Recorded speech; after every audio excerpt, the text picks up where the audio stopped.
আসসালামু আলাইকুম বন্ধুরা। আজকের ভিডিওতে আমরা ৮ই আগস্টে ঘটে যাওয়া কিছু অসাধারণ ঘটনা সম্পর্কে জানব। ৮ই আগস্ট ১৯৬৩ সালে যুক্তরাজ্যে ১৫ জন ট্রেন ডাকাতদের একটি দল গ্লাসগো থেকে লন্ডন যাওয়ার সময় রয়্যাল মেল ট্রেন থেকে ২.৬ মিলিয়ন পাউন্ড ডাকাতি করে, যার বর্তমান মূল্য ৫০ মিলিয়ন পাউন্ডের বেশি হবে। ৮ই আগস্ট ১৯৭৪ সালে মার্কিন প্রেসিডেন্ট রিচার্ড নিক্সন ওয়াটারগেট কেলেঙ্কারির জন্য তার পদত্যাগের ঘোষণা দেয়। তিনি আনুষ্ঠানিকভাবে পরের দিন অফিস ত্যাগ করে। তিনিই একমাত্র মার্কিন প্রেসিডেন্ট যিনি পদত্যাগ করেছিলেন।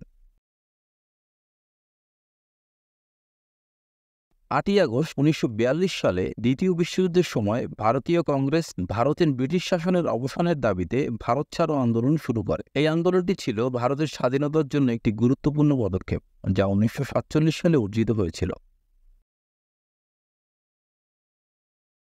৮ই আগস্ট ১৯১৮ সালে দ্য 100 ডেজ অফেন্সিভ যুদ্ধের সূচনা হয়, যার ফলে প্রথম বিশ্বযুদ্ধের সমাপ্তি ঘটে। মিত্রবাহিনী জার্মান সেনাবাহিনীর বিরুদ্ধে সফল আক্রমণ শুরু করে, যার ফলে একটি নির্ণায়ক বিজয় হয়।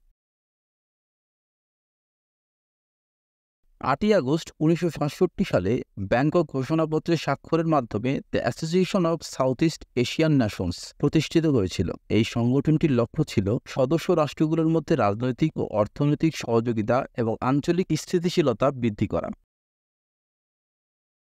২০০৮ সালের গ্রীষ্মকালীন অলিম্পিক আনুষ্ঠানিকভাবে চীনের বেইজিংয়ে ৮ই আগস্ট ২০০৮ সালের উদ্বোধন হয়েছিল। উদ্বোধনী অনুষ্ঠানটি তার জাঁকজমক এবং প্রযুক্তিগত উদ্ভাবনের জন্য উল্লেখ করা হয়, যা চীনের ক্রমবর্ধমান বৈশ্বিক প্রভাবের প্রতীক।